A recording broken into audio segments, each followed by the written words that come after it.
بسم اللہ الرحمن الرحیم، اللہ کے نام سے جو رحمان اور رحیم ہے۔ وَلَقَدْ يَسَّرْنَا الْقُرْآنَ لِلذِّكْرِ فَهَلْ مِن مُدَّكِرٍ۔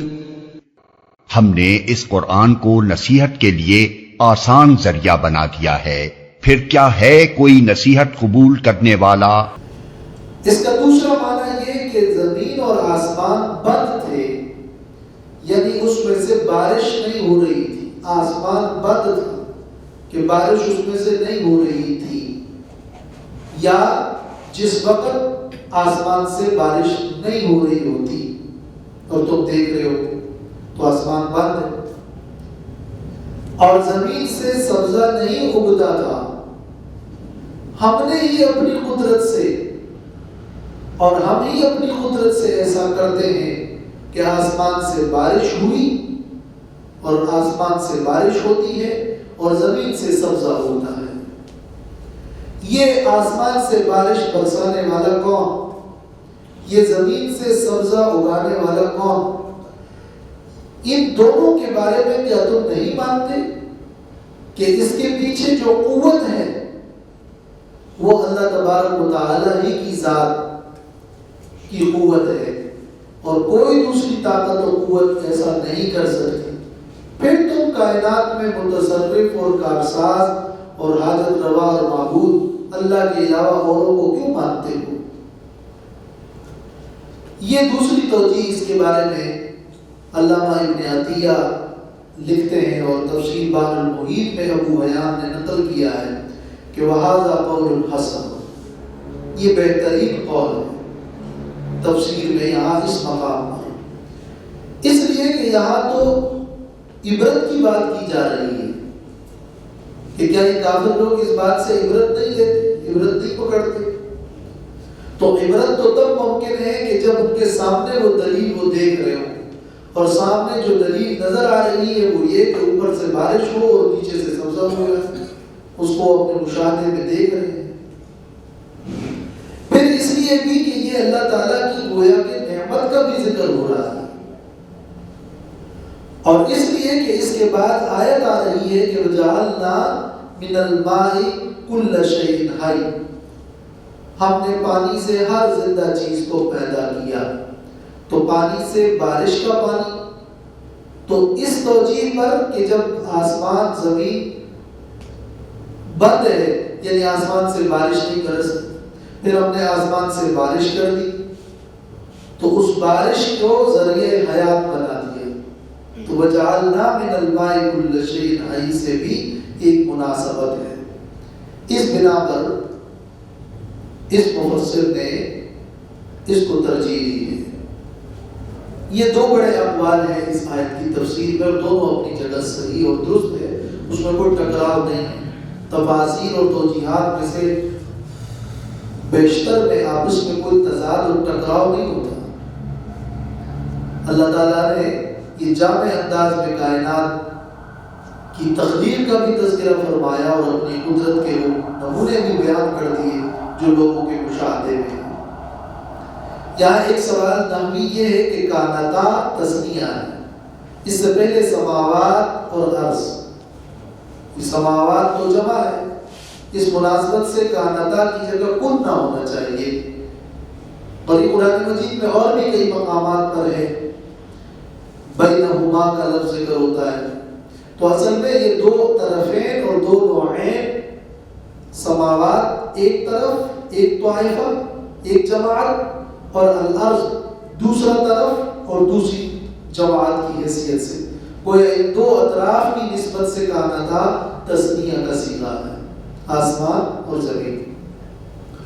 اور یہ رتقن جو ہے اس کو تثنیہ یا جمع نہیں لائے، اس لیے کہ یہ مصدر ہے، تو مصدر جو ہے اس میں پھر کوئی تثنیہ جمع نہیں ہوتا۔ تو فَفَتَقْنَاهُمَا، ہم نے اپنی قدرت سے اس کو کھول دیا، ان دونوں کو کھول دیا، یعنی زمین و آسمان کو الگ کر دیا یا ان کو جاری کر دیا، زمین سے سبزہ اگایا اور آسمان سے بارش۔ وَجَعَلْنَا مِنَ الْمَاءِ كُلَّ شَيْءٍ حَيٍّ، اور ہم نے پیدا کیا پانی سے ہر زندہ چیز کو۔ اس کی تفسیر امام ابن جوزی نے یوں لکھا ہے کہ جعلنا الماء سببا لحیات کل شیء قاله الاکثرون، کہ اکثر علماء اس کی تشریح یوں کرتے ہیں کہ ہم نے پانی کو حیات، ہر چیز کی حیات کا ذریعہ بنایا۔ وجعلنا، اور ہم نے بنایا، من الماء پانی سے، کل شیء حی، ہر زندہ چیز کو، یعنی پانی کو ہم نے سبب حیات بنایا، اور پانی کا قوت حیات سے ایک تعلق رکھا، اور قوت حیات پانی سے نکلتی ہے، پانی ہی سے توانائی حاصل کرتی ہے۔ اور یہاں خلقنا کے لفظ کی جگہ جو جعلنا کا لفظ ہے، اس میں معنویت اور بڑھ جاتی ہے کہ ہم نے زندگی کو پانی سے قوت دی، صرف پیدا ہی نہیں کیا بلکہ پانی سے حفاظت کی اور پانی کو ذریعہ قوت بنایا۔ صرف یہی نہیں کہ پانی سے ہم نے اس کو پیدا کیا، اگرچہ وہ مضمون بھی قرآن کی دوسری آیات میں موجود ہے۔ ہمارے جسم کا ایک بڑا حصہ پانی، جیسے کہ اللہ تعالیٰ نے سورۃ نور کی آیت 45 میں فرمایا واللہ خلق کل دابۃ من ماء، وہاں خلقہ کا لفظ ہے، اللہ نے ہر جاندار کو پانی سے پیدا فرمایا۔ تو جعلنا من الماء کل شیء حی، یہاں پہ خلقنا کی جگہ لفظ جعلنا ہے، جس میں معنویت اور بڑھ گئی کہ زندگی کی تخلیق بھی پانی سے ہوئی اور قوت حیات چلتی بھی پانی سے ہے، اور من الماء کے اندر بھی کئی توجیہات ہیں۔ خود جعلنا میں ہم نے پیدا کیا، ہم نے حفاظت کی، اور من الماء کا معنی پانی سے یا نطفے سے یا بارش کے پانی سے، تو زندگی کی تخلیق نطفے سے ہوئی، یہ معنی بھی ہوا۔ زندگی کا نظام پیدا ہوا مطلق پانی سے، یہ معنی بھی ہوا، اور زندگی پیدا کی ہم نے اور قوت حیات بخشی ہم نے پانی سے یا بارش سے۔ تو الماء میں بارش کا پانی، نطفے کا پانی اور عام پانی تینوں داخل ہیں۔ جعلنا کے اندر تخلیق بھی ہے اور ساتھ میں وہ ذریعہ اور سبب حیات بھی ہے، جیسے کہ ابن جوزی کا معنی ہم نے نقل کر دیا کہ جعلنا الماء سببا سبب الحیات کل شیء، سببا لحیات کل شیء۔ اکثر علماء نے یہ معنی کیا ہے کہ ہم نے پانی کو سبب حیات بنایا۔ پھر کل شیء کا لفظ بھی عام لفظ ہے، ہر جاندار، ہر جانور نہیں کہا، بلکہ ہر جاندار سے بھی بڑھ کر ہر شے کہہ دیا۔ گویا اس کے اندر جو ہے وہ ڈی این اے اور وائرس اور بھی مالیکیول مخلوق اس کے اندر داخل ہو گئی جو کل شیء کی وسعت ہے، ورنہ تو ایک زمانے تک اور عرصے دراز تک لوگ تو صرف جانوروں کو پانی سے پیدا کرنے کی سوچ رکھتے تھے، اور بعض حلقوں میں پھر نباتات بھی شامل کیے گئے، مگر یہاں تو کل شیء ان کے لفظ کی وسعت اور جعلنا کا لفظ یہ اس آیت کی گہرائی کو واضح کرتا ہے۔ ہر جاندار کی ترکیب میں اکثر اصلی اور پروٹوپلازم جس میں اکثر حصہ پانی کا ہوتا ہے، وہ اس کی طرف بھی اس آیت میں اشارہ ہے۔ گویا کہ دنیاوی علوم میں اور سائنس میں مزید ترقی کرتے کرتے اس آیت کی گہرائی اور معنویت مزید واضح ہوتی رہتی ہے کہ وَجَعَلْنَا مِنَ الْمَاءِ كُلَّ شَيْءٍ حَيٍّ۔ اور پھر یہ کہ پانی اور قوت حیات کا جو گہرا تعلق ہے اور حیات کی جو بنیادی اکائی ہے وہ تو ڈی این اے ہے، اور ڈی این اے ہائیڈروجن آئن پانی ہی سے حاصل ہوتا ہے، تو اس اعتبار سے یہ ایک قابل تحقیق بلکہ ایک جاری ساری آیت ہے کہ جس کے اندر بہت بڑی معنویت اور گہرائی ہے۔ پھر یہ کہ اللہ تعالیٰ نے قرآن مجید میں یہ بھی فرمایا کہ وَالْجَانَّ خَلَقْنَاهُ مِن قَبْلُ مِن نَارِ السَّمُومِ، جنوں کو ہم نے آگ سے پیدا کیا ہے۔ یہ بھی فرمایا کہ آدم علیہ السلام کو خلقہ من تراب، مٹی سے پیدا کیا ہے۔ یہ بھی فرمایا کہ عیسیٰ علیہ السلام فنفخنا فیہ من روحنا، ان کی پیدائش جبریل علیہ السلام کے پھونک سے ہوئی۔ یہ بھی فرمایا کہ عیسیٰ علیہ السلام وَإِذْ تَخْلُقُ مِنَ الطِّينِ كَهَيْئَةِ الطَّيْرِ بِإِذْنِي، وہ کسی پرندے میں پھونک مارتے اور اسے حیات مل جاتی۔ یہ بھی فرمایا کہ فرشتوں کو، حدیث میں یہ موجود ہے کہ فرشتوں کو اللہ نے نور سے پیدا کیا۔ تو یہاں جو وَجَعَلْنَا مِنَ الْمَاءِ كُلَّ شَيْءٍ حَيٍّ فرمایا ہے، یہ اصل میں مستثنیات کو چھوڑ کر باعتبار اکثر مخلوق کے اگر اکا دکا مستثنیات اس میں سے ہے تو وہ مراد نہیں ہے۔ ولیکن اکثر حکم الکل کی بنا پر فرمایا کہ ہم نے ہر چیز کو پانی سے پیدا کیا اور پانی پر زندگی اور قوت حیات کی بنا رکھی۔ صرف زندگی ہی نہیں بلکہ قوت حیات کی بنا رکھی پانی پر۔ اس زمین کے لیے بھی کہا جاتا ہے، اور زمین کے لیے بھی اللہ تعالیٰ نے قرآن میں فرمایا ہے کہ وَمَا أَنزَلَ اللَّهُ مِنَ السَّمَاءِ مِن مَّاءٍ فَأَحْيَا بِهِ الْأَرْضَ بَعْدَ مَوْتِهَا وَبَثَّ فِيهَا مِن كُلِّ دَابَّةٍ أَفَلَا يُؤْمِنُونَ، کیا بس یہ لوگ پھر بھی نہیں مانیں گے؟ یہ اب اللہ تعالیٰ نے متنبع کیا کہ آسمان و زمین کی تخلیق اور پھر پانی کو قوت حیات سے ملانا اور اس تخلیق کے پورے نظام کو، کلی اور جزوی نظام کو دیکھ کر کیا تمہیں اللہ کی قدرت اور اللہ کی الوہیت پر یقین نہیں آتا؟ افلا یؤمنون وجعلنا فی الارض رواسی ان تمید بہم، اور ہم نے بنائے زمین میں رواسیہ پہاڑ۔ رسا یرسو، یہ جو رواسیہ ہے اس میں مضبوطی اور ٹہراؤ کا معنی ہوتا ہے، تو رواسیہ ٹہرے ہوئے مضبوط بڑے پہاڑ۔ انتمید بہم، تاکہ یہ زمین نہ ہلے ان پر۔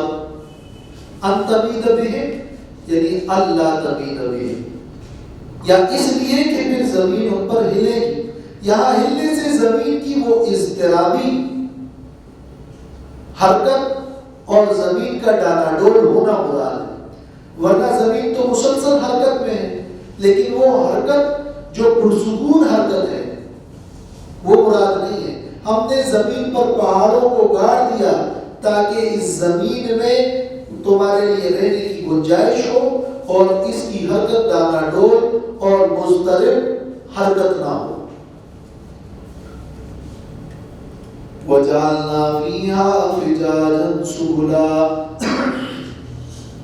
اور ہم نے رکھے اس زمین میں کشادہ راستے۔ زمین میں کشادہ راستے بنائے، ورنہ پوری زمین ایک ہی طرح ہوتی اور اس میں کوئی علامت اور نشان، پہاڑوں کے نشانات یا علامات نہ رکھی ہوتی تو تمہیں پھر راہ نہ ملتی، تم منزل مقصود تک نہیں پہنچ سکتے۔ لعلہم یہتدون، تاکہ یہ لوگ ہدایت پا لیں۔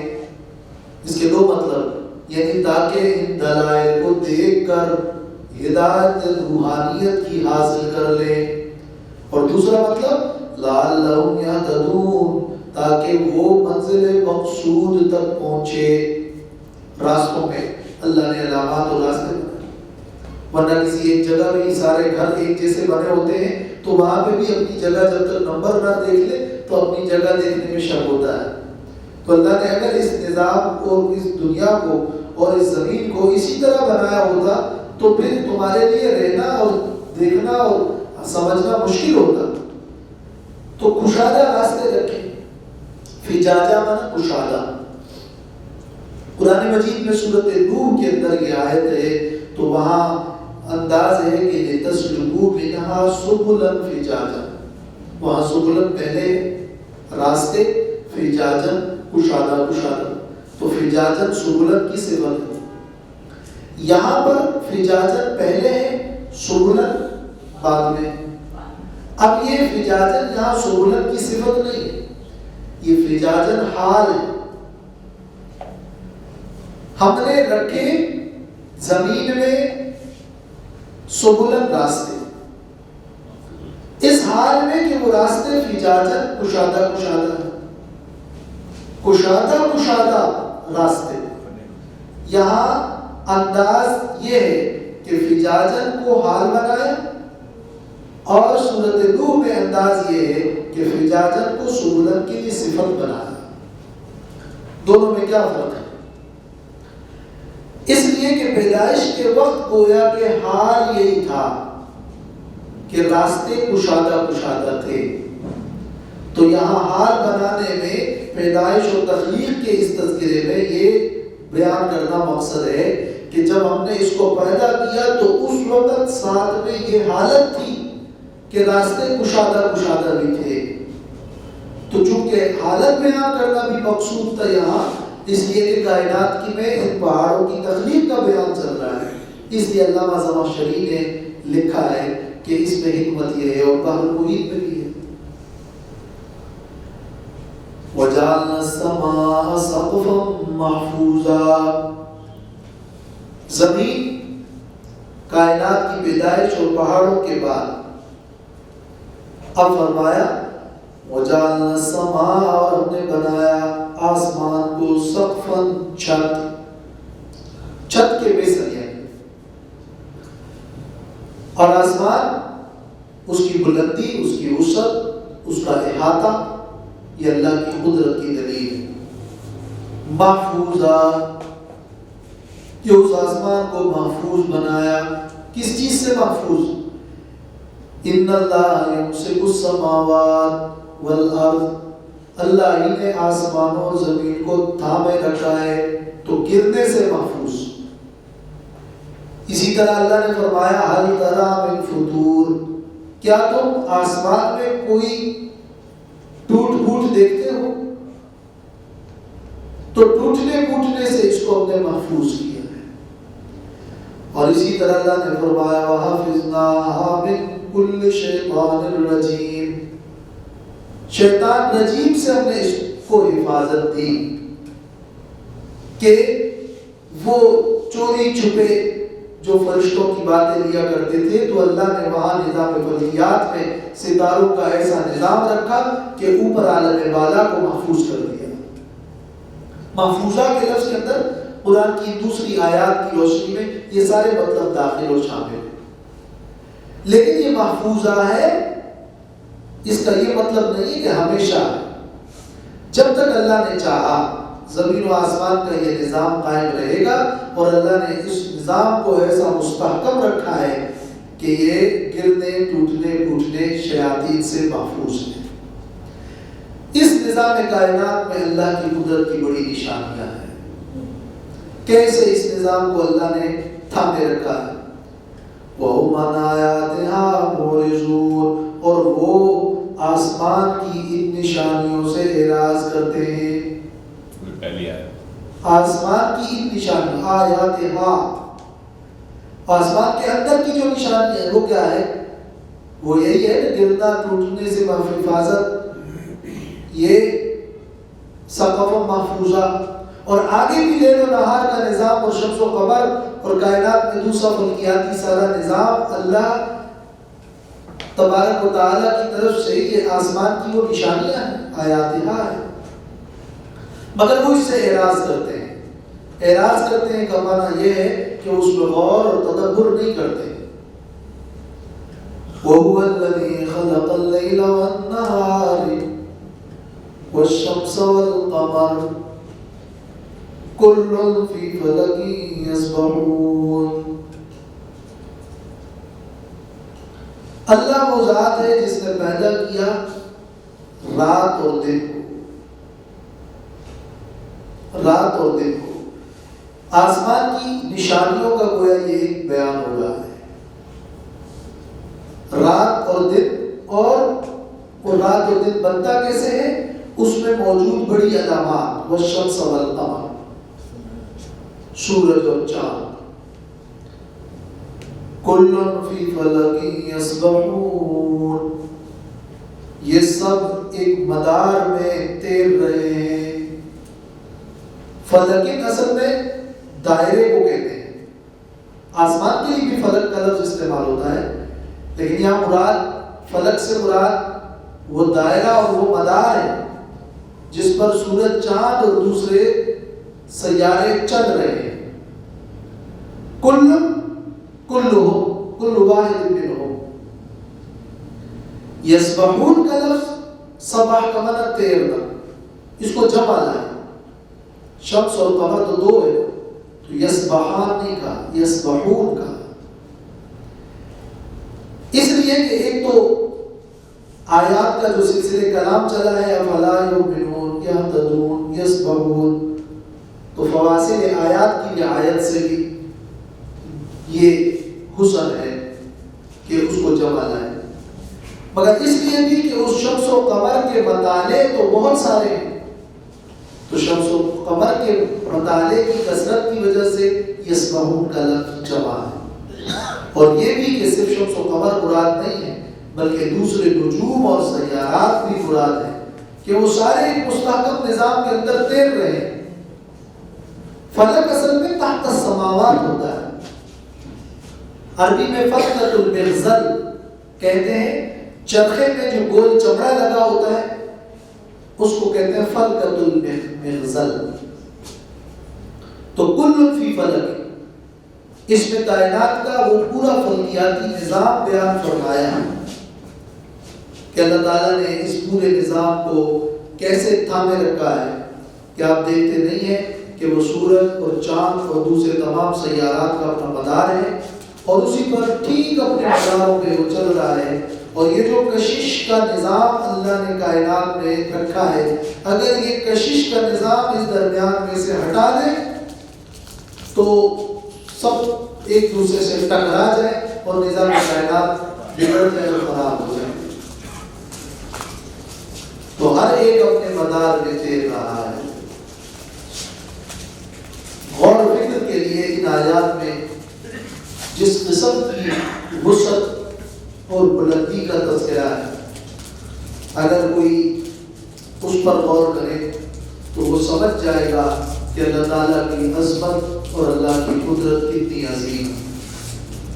یہ زمین جس کی کائنات میں حیثیت ایک ذرے کی سی ہے، اور اتنا وسیع و عریض آسمان جس تک کسی کی پہنچ نہیں، اس میں موجود وہ ایک صرف سورج ہی لے اس کی وسعت، پھر اس سورج اور چاند کے نظام سے زمین پر اثرات اور مفید اثرات، اور پھر وسعت کائنات، اس پر غور کرتے کرتے کرتے کرتے انسان خود یہ کہنے پر مجبور ہوتا ہے کہ اللہ تبارک و تعالیٰ کی ہستی اتنی عظیم ہے کہ جو تصور سے بالا ہے۔ صرف اسی سے انسان اللہ تعالیٰ کی عظمت پہچان سکتا ہے کہ ہماری زندگی کتنی، ہماری عمر کتنی، ہماری پیدائش سے موت تک ہی 60 70 80 سال، اس زمین، اس کی وسعت اور کائنات، اس کا نظام، وہ یہ کب سے چلا ہے اور کب تک چل رہا ہے، اور اس میں زمین پر ہی اللہ نے جس حیات کو رکھا، اور علاوہ اس کے اس سے بھی بڑے بڑے سیارات، اور پھر اس زمین پر موجود یہ اتنا بڑا مستحکم نظام، اس کی وسعت، صرف یہ وسعت کائنات کی، اس بات کے لیے کافی ہے کہ انسان مسلسل اللہ تعالیٰ کی عظمت کا مقر اور اقرار کرنے والا معترف بن کر سجدہ ریز ہو جائے۔ صرف یہ وسعت کائنات ہی اس کے لیے ایک عظیم دلیل ہے، جو کہ ان 4 آیات میں اللہ تعالیٰ نے کس انداز میں بیان فرمایا۔ تمام سیارات اور کشش سفر کا نظام جو کائنات میں رکھا ہے، یہ کس نے رکھا ہے؟ اس مخلوق کو تم اللہ کے ساتھ شریک ٹھہراتے ہو جو جب موجود ہی نہیں تھے، اور اللہ نے اس کائنات کو، زمین و آسمان کو الگ کر کے ایک نظام بنا دیا۔ اس مخلوق کو تم اللہ کے ساتھ شریک ٹھہراتے ہو جو اس زمین پر پیدا ہوئی، جبکہ اس زمین کو بنانے والا اور اس پر پہاڑوں کو رکھنے والا اور گاڑنے والا، اس کو تم بھول گئے۔ اور صرف زمین ہی نہیں ہے، اگر زمین میں تم نے غیر اللہ کو متصرف اور کارساز سمجھ لیا، اس کائنات کی وسعت زمین کے مقابلے میں دیکھے، زمین تو ایک ذرہ ہے، پھر اس کا خالق و مالک و متصرف کون ہے؟ تو یہ اللہ تبارک و تعالیٰ ہی کی قدرت ہے۔ اور ان 4 آیات میں جس قسم کے عقلی دلائل دو ٹوک اور جامع انداز میں اللہ نے بیان فرمائے، وہ پوری زندگی کا مراقبہ ہے۔